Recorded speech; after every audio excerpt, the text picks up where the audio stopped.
Ayer en la noche, entre las 7 y 10 de la noche quizás, teníamos una reunión en el Palacio de Carondelet con todos los rectores y rectoras del sistema de educación superior. Por cierto, más rectores que rectoras, mucho más rectores que rectoras. Y eso también es parte de la movilidad que tenemos que conseguir en el sistema en general de educación del país. Recordemos que nuestra Constitución habla de la integralidad del sistema, es decir, que nos debe interesar lo que pasa en la educación en los primeros años y también esa conexión que debe haber entre la educación del bachillerato y la educación superior. Y en el transcurso de esa reunión se fueron planteando un conjunto de temas que están en el tapete de discusión en la educación superior del país. Por ejemplo, las reformas de la Ley Orgánica de Educación Superior, que se están tramitando en este momento en la Asamblea Nacional, en la Mesa de Educación, en la Comisión de Educación. Los aspectos presupuestarios que van marcando la dinámica del sector universitario, algunos elementos de generación de oportunidades que tiene el sistema, etcétera. Y en un momento dado el presidente me pidió una opinión sobre algunos aspectos de la reunión. Y yo le mencioné al presidente que lo que yo veía en general en la educación es que tenemos una educación que es absolutamente cambiante en el tiempo. Es decir, el vértigo con que se acumula conocimiento en general en el planeta en este momento es impresionante. Ayer mencionaba este dato que algunas veces lo he compartido con ustedes también. Hay un estudio del MIT, de esta universidad norteamericana, que señala que el conocimiento se va duplicando ahora actualmente en 5 años. Es decir, todo el acervo de conocimiento que tenemos como humanidad en 5 años se duplica. Y el estudio del MIT señala que para el año 2020 todo el nivel de conocimiento que tiene el planeta se va a duplicar en 17 días. Es decir, en un lapso chiquitito de tiempo, que son estos 17 días, el conocimiento mundial se va a duplicar. Esto quiere decir que cuando un estudiante, millennium o no, ingrese al estudiar en el bachillerato, en el sistema de educación superior, en apenas o poquito menos de un mes, ya el conocimiento habrá dado la vuelta y quizás todo lo que vamos aprendiendo quedará absolutamente obsoleto. Si nosotros tenemos ese vértigo, digamos, alrededor del conocimiento y tenemos a veces un sistema tan encorsetado, o sea, tan restringido, con tantas normas regulatorias, con tantos aspectos de restricciones presupuestarias que tiene ese sistema, difícilmente nosotros podemos dar un salto cualitativo en materia de conocimiento. Por eso es tan importante, digamos, lo que acabamos de ver en la presentación de la subsecretaria Xiomar Torres, es decir, la reducción del tiempo docente, porque el tiempo docente finalmente es el tiempo que el maestro tiene que tener disponibilidad para entregarlo a las aulas, no para llenar formularios, no llenar matrices, no llenar elementos absurdos. Y ayer en la reunión yo me solté también, y yo le decía al presidente, ya que me pidió mi opinión, le decía, presidente, yo fui miembro del Consejo de Educación Superior, del CES, y en el CES le cuento un poco cómo es el tema de las maestrías, o sea, cuando se pide, digamos, la ampliación del número de estudiantes de una maestría. Se supone que una maestría, digamos, profesionalizante, tiene entre 15 y 20 estudiantes, digamos, según las normas del CES. ¿Qué pasa si un programa de maestría quiere aumentar el número de estudiantes? Digamos que el programa X de maestría, llamémosle maestría en pedagogía, quiere incrementar el número de estudiantes de 20 a 23. La universidad tiene que hacer un pedido a una comisión del CES, que es la comisión generalmente de posgrados, y le manda un oficio, digamos, una carta, y le dice, este programa que tiene 20 estudiantes, le pedimos a la comisión respectiva que analice la ampliación del cupo de estos 20 a 23 estudiantes. La comisión recibe, digamos, este oficio X, y tiene que hacer una visita in situ, es decir, tiene que ir a la universidad a constatar que no hay 20 estudiantes, sino 23.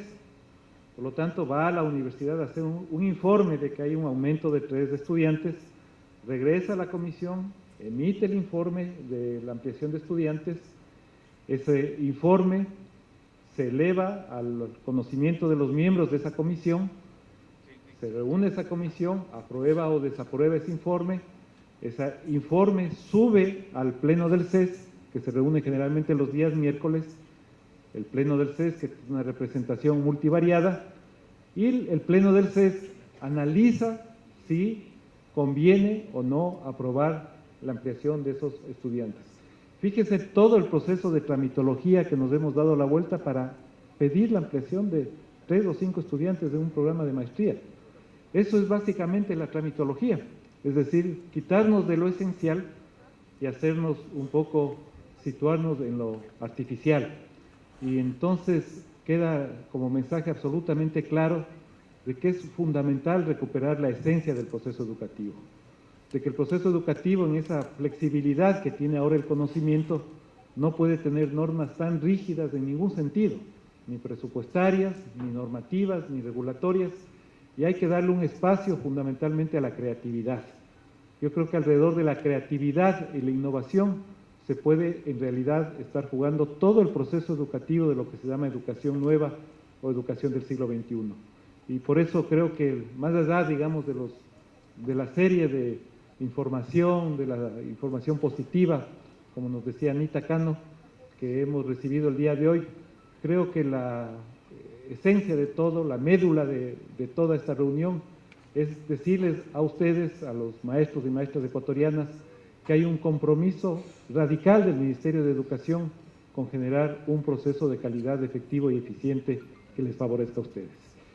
Quiero dar la bienvenida a todos los que nos acompañan, a Álvaro Sáenz, viceministro de Educación, Ana Cana, subsecretaria de Desarrollo Profesional y Educativo, Xiomar Torres, subsecretaria de Fundamentos Educativos, Mónica Reynoso, subsecretaria para la Innovación y Buen Vivir, Sebastián Fernández, miembro de la Comisión de la UNAE, Erika Lainez, subsecretaria de la Educación Zona 8, Wilmer Santa Cruz, coordinador nacional de la Red de Maestros y Maestras del país, Carlos Guzmán, director de Tecnologías para la Educación, directores distritales, rectores de unidades educativas, medios de comunicación. Paulo Freire, el gran educador brasileño, decía: todos sabemos algo, pero todos ignoramos algo. Por eso aprendemos siempre. Aprendemos siempre, y con esa disposición podemos transformar el ambiente educativo. Existe un triángulo ganador en la educación: capacitación docente, de la cual hablaremos enseguida, el acompañamiento pedagógico mediante mentorías que favorecen la interacción entre docentes y estudiantes, y el refuerzo escolar. Sobre este último vértice del triángulo ganador, el refuerzo escolar, vale mencionar lo que está haciendo la India, un país enorme, digamos, con una población de 1.000 millones de habitantes, que ha tenido éxito en algunos aspectos en materia educativa. Este país tiene enormes rezagos en materia escolar, igual que muchos países llamados en desarrollo, a veces eufemísticamente países del sur, o países que están dando saltos en materia de desarrollo. La India ha establecido la llamada escolaridad abierta, que refuerza la labor de profesores. La educación a distancia, radio e internet permite que niños, niñas y jóvenes en sitios apartados mejoren su rendimiento escolar, además de entregar gratuitamente recursos audiovisuales. El programa consiste básicamente en el acompañamiento de refuerzo escolar a aquellos estudiantes que tienen rezago estudiantil con los propios estudiantes, con lo cual se generan dos mecanismos virtuosos. Primero, a veces el empleo juvenil, que es tan importante en una sociedad que demanda un aspecto de salida profesionalizante y salido de empleo. Y segundo, la efectividad del programa a través del refuerzo escolar. Con la excelencia educativa en mente, presentamos hoy un modelo de capacitación con grandes ventajas para el Ecuador. Este es un programa integral y esta es la primera cosa importante que tiene este programa, y es articulada para la formación del talento humano.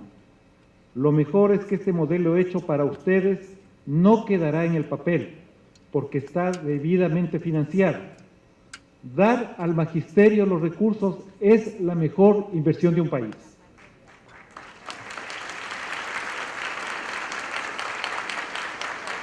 No hay mejor inversión para un país que la inversión en sus docentes. Por eso, estos recursos es el dinero mejor empleado del pueblo ecuatoriano. No puede haber un mejor dinero empleado que capacitarles a ustedes. Nuestro modelo da prioridad a la inclusión de todos y todas, enfatiza la educación intercultural bilingüe y está diseñado para llenar los vacíos de formación. La educación es el mejor antídoto para combatir la desigualdad. La educación, especialmente la educación cuando es de calidad, permite romper esas barreras de acceso. Ya que mencioné el tema de la India, hay un pensador muy famoso, digamos, porque le dieron el Premio Nobel de Economía, que se llama Amartya Sen. Amartya Sen, que fue, entre otras cosas, recibió el Premio Nobel por su trabajo sobre las hambrunas en la India, porque él señalaba con mucha demostración, digamos, y por eso fue acreedor a este Premio Nobel, que el problema de las hambrunas no se debe a la falta de recursos agrícolas o recursos alimentarios, sino fundamentalmente a la mala distribución de los recursos, como una élite económica, digamos, acapara los recursos de una pequeña parte o una pequeña parte de la población, esa metáfora de que el 1% tiene lo que el 99% dispone en las poblaciones mundiales. Y Amartya Sen, que es un especialista en materia de desarrollo, siempre dice que lo que debemos generar en una sociedad es la potenciación de las habilidades, la potenciación de las capacidades, porque esa potenciación de las capacidades finalmente brinda la oportunidad en una sociedad democrática. Si nosotros a través de la educación potenciamos la oportunidad, asumiendo que no todos nacemos en el mismo sitio, que tenemos diferencias regionales de ingreso, y por lo tanto la educación nos genera una línea de base homogénea para surtir de mejor efecto los retos que tenemos en materia de desarrollo. Si acompañamos eso con impuestos, con el pago de impuestos, y eso no les gusta mucho a nuestras élites, o porque cuando oyen impuestos, digamos, ya se ponen refractarias, pero así se logra la educación de calidad, porque la educación en nuestro país se financia con dos fuentes clarísimas de recursos. Uno es la venta de los recursos extractivos, es decir, petróleo. Eso es un elemento de financiamiento de nuestro presupuesto del Estado. El otro elemento de financiamiento es el pago de impuestos. ¿Y cómo se logra el pago de impuestos en sociedades democráticas? Aquellos que más tienen, que más recursos tienen, son los que deben pagar más. Y aquellos que no tienen recursos, deben pagar menos.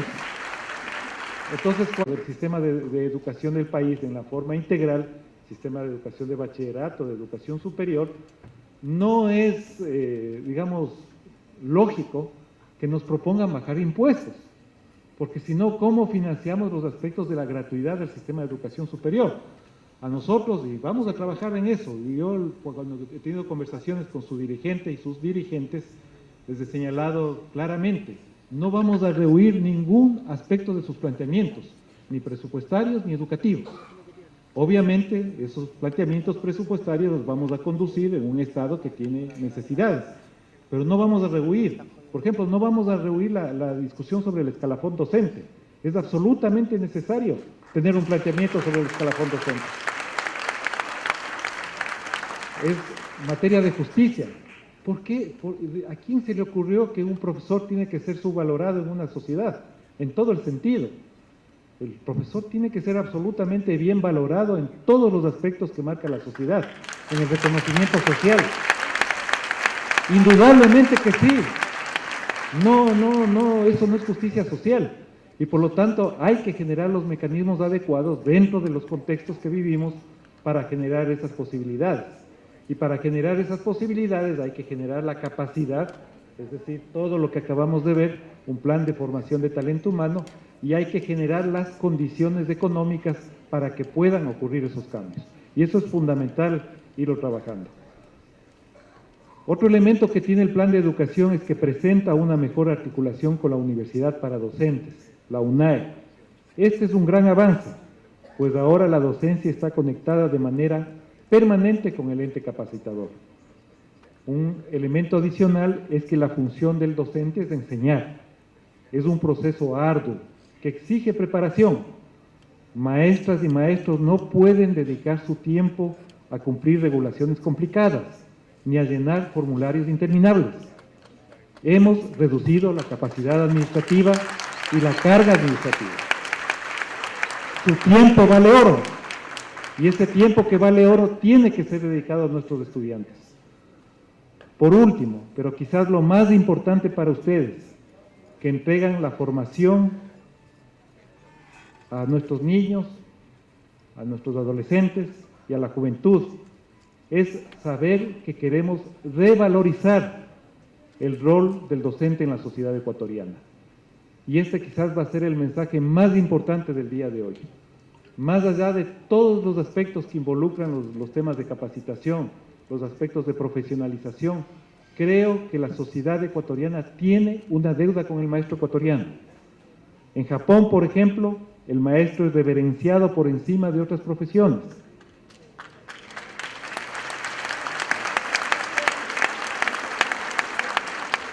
En Finlandia, ser profesor o profesora es un tema de envidiable éxito, y en esa sociedad se refleja lo bien que valoran a sus docentes. Yo respeto como el que más a los que les gustan los deportes. Yo, a la edad, digamos, todavía hago un poco de deporte y sé la importancia del deporte. Por cierto, estamos con un programa lindísimo de incorporar los aspectos de deporte en el sistema educativo. Tuvimos ya varias reuniones con el Ministerio del Deporte, con su ministra, Andrea Sotomayor, para trabajar en un programa de revitalización de los aspectos de infraestructura deportiva.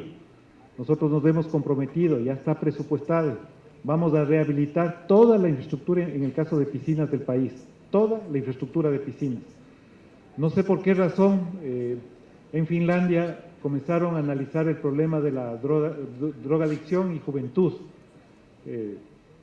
O sea, sí sé por qué razón, digamos, sé porque hay un problema ahí, pero encontraron que el mejor antídoto para enfrentar los temas de drogas es el deporte, y fundamentalmente la natación.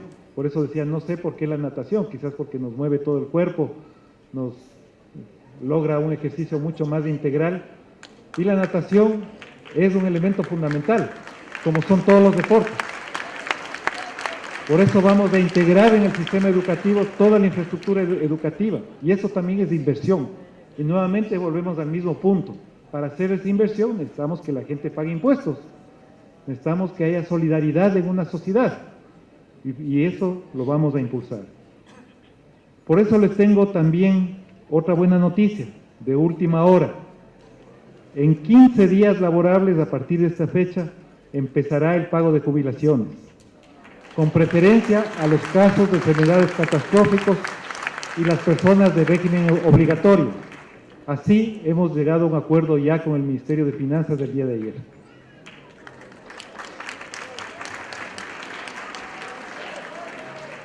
Docentes del Ecuador, ha llegado la hora de cambiar la visión del magisterio. Ustedes son el presente de la patria. Capacitémonos para ser excelentes, llegar a la cumbre. El magisterio indudablemente es el ente del cambio positivo, es el eje del nuevo Ecuador. Creo que con todo lo que estamos haciendo en conjunto, con una articulación virtuosa que hubiera sido imposible de pensar con una organización de maestros como la que había, o desorganización de maestros como la que había hace pocos años, y ahora tener un elemento donde escuchamos un plan de capacitación, podemos relanzar una educación del futuro. Esa educación que nos indicaba Álvaro Sáenz, esa educación que nos señalaba nuestro compañero Carlos, que no va muy despacito, él va rapidito en realidad, y por eso va tan rapidito que yo espero que a finales de octubre, primera semana de noviembre, esa agenda digital, de educación digital, la vamos a presentar al país. Esta agenda digital incorpora un conjunto de innovaciones curriculares Vamos a tener, ojalá ya para el nuevo ciclo escolar, currículums en línea, tener políticas de cero utilización de papel, tener mucha más disponibilidad en los procesos de aprendizaje, tener conectividad, ampliación de la banda ancha de conectividad. No nos queríamos adelantar mucho, pero hace 2 días con Carlos, me parece que Mónica, que estuvo presente en esa reunión, Mónica Reynoso, nuestra subsecretaria de Innovación y Buen Vivir, nos reunimos con el ministro de Telecomunicaciones y Tecnologías para los procesos de aprendizaje. Y con el ministro acordamos implementar todo un plan de conectividad para las escuelas del Ecuador. Vamos a ir rápido, queremos ir como el caso de Uruguay, ojalá en un corto periodo de tiempo, digamos, nos va a demandar unos 2 o 3 años de llegar a un Ecuador plenamente conectado en nuestras unidades educativas. No es imposible, no es imposible. Este rato tenemos conectividad en cerca de 4.000 puntos en las unidades educativas.